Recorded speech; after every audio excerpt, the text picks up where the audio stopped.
hope you're all doing good. I'm back with another video. Today I thought I would do a follow along one-arm handstand class, let's call it like this, because I'm gonna try to talk you through the exercises and show you everything and explain everything, because I think it's easier to understand if I actually explain it instead of just writing it down. Okay, I'd say let's start with the class. So to begin with, you should be able to hold a two-arm handstand for at least 1 minute, I would say, before you can start working on your one arm. So there are some prerequisites, I think that's the word, that you should be able to do. So I would say a straight line holding it for 1 minute, and also you should be able to change between the three basic shapes, tuck, stutter and straight. You should be able to do that safely without too much effort. So I'm going to show you how that might look like. Of course, before you start working on your handstand, you should do a proper warm-up. If you need some help or ideas what you can do for your warm-up, I already have some videos uploaded. You can check them out, they're on my channel.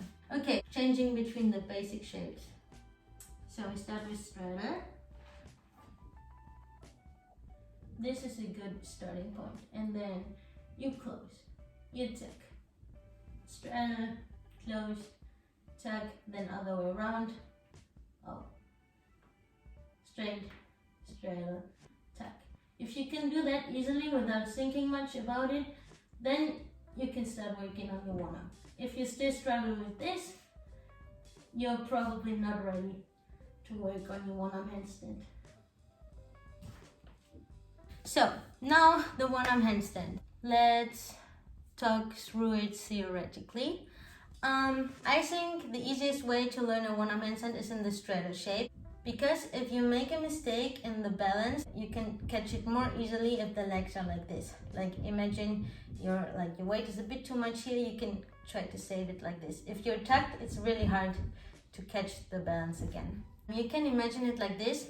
If people walk on the tight wire, they hold like a bar because it's easier for them to catch the balance. It's the same with the legs. I always imagine it like this.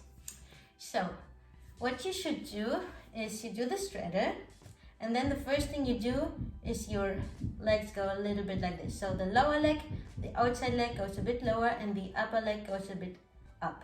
Then your hips follow. The opposite hip, so for example, if you go on the left side, your right hip in the one-arm handstand should be on top of your left side.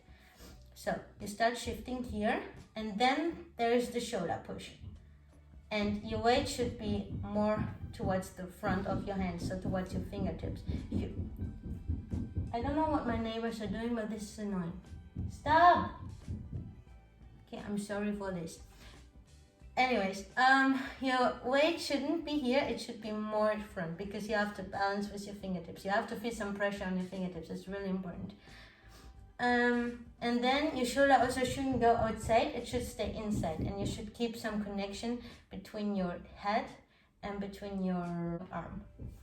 The first thing you should do is go on your 5 fingertips and come back. 5 fingertips and come back.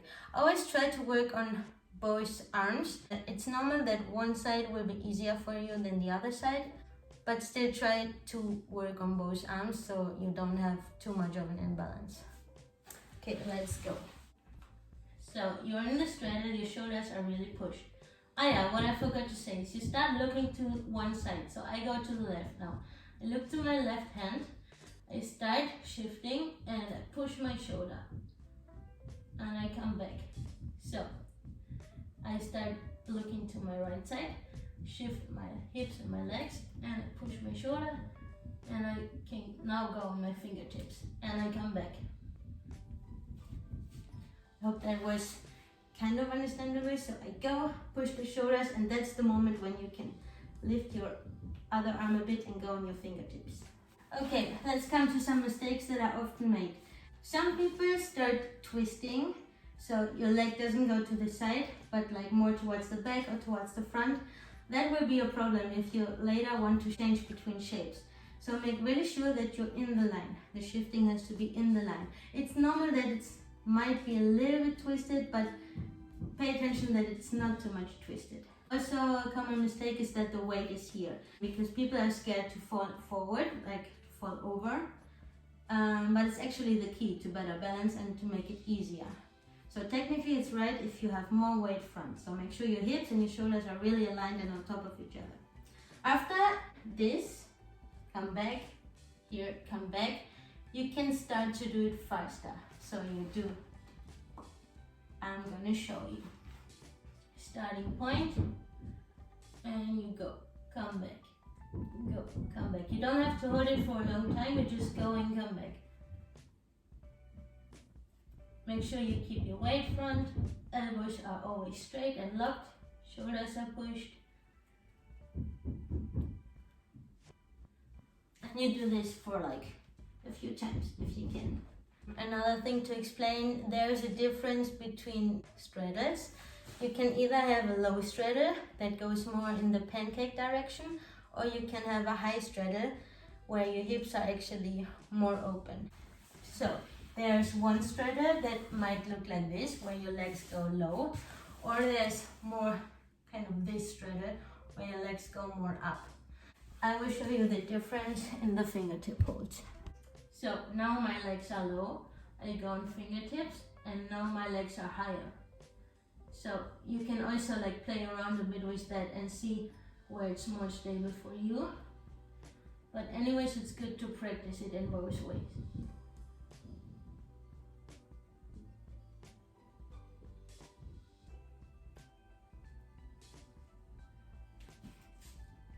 It's not so easy to speak during the handstand. Also make sure you breathe while you're doing it. Like don't hold your breath, you will lose energy really fast. For now we were on 5 fingers, so now let's try to do less. So maybe now 2 and then 1. Okay, we go first on 5, then on 2, then on 1. And hold it. Come back, other side. 5, 2, 1. Hold it. And come back.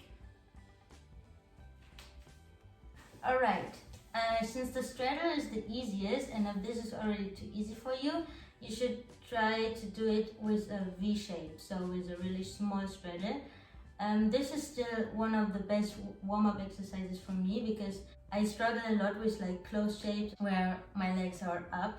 So I do this every day as my warm-up. I will show you. Use your straddle. Use your V shape. Make sure you really round your back and you pack your legs a bit. And then you go. Come back. Go. Come back.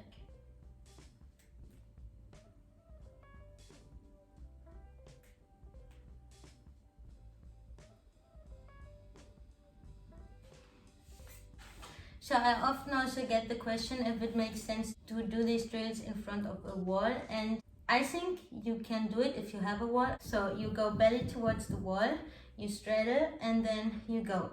Just what I often see when people work next to a wall, that the legs kind of stay like this. They just put the hips and the shoulders out and they're like, oh, this is my one arm. I will show you what I mean. So they go in front of the wall and they do something like this. And they think they can hold a one arm, but actually it should look like this. So if you work in front of the wall, make sure you don't do this, but really this. Then you can lift your arm. So there's another good exercise for one arms, and it's called blockbox. So you walk down the blocks, and if you can, you walk back up. And with this exercise, you practice your shoulder push, you practice like where is my weight, the balance, and you just in general get more awareness. So I think it's a really good exercise.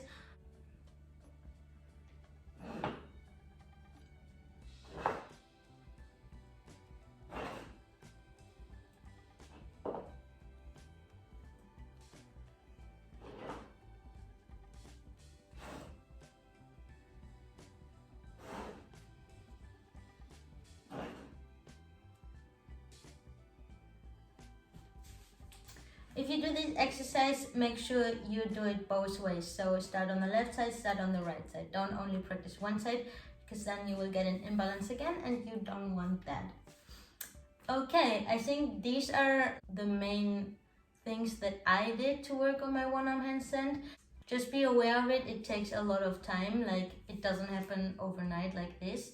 You really have to work on it like consistently, 5 times a week, maybe for 1 hour, I don't know, 30 minutes. I don't know how much time you can invest in it, but just work a lot on it, and you will struggle a lot and you will get frustrated, and that's completely normal, but just don't give up, keep going. It might be easier for you to balance on blocks or on canes instead of the floor. Like for me, it's a lot easier to have the canes where I can actually like move the cane a little bit and also like balance like this and grab something. I have a lot more balance there. Whereas on the floor, you can only like balance a little bit with your fingers. You really have to be in the perfect shape. So yeah, maybe I can show you the one arm that I'm doing right now to finish the class.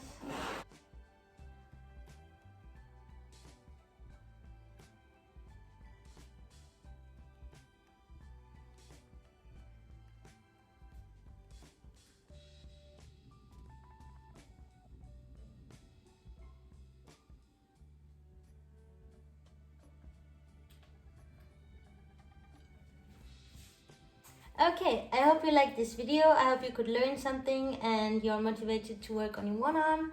You can always let me know what other videos you would like to see, if there's like a certain shape you want to learn or flexibility routines. I don't know, you can just shoot me a DM or text me, whatever, and I will try to reply.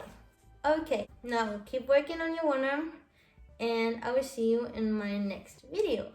Bye bye!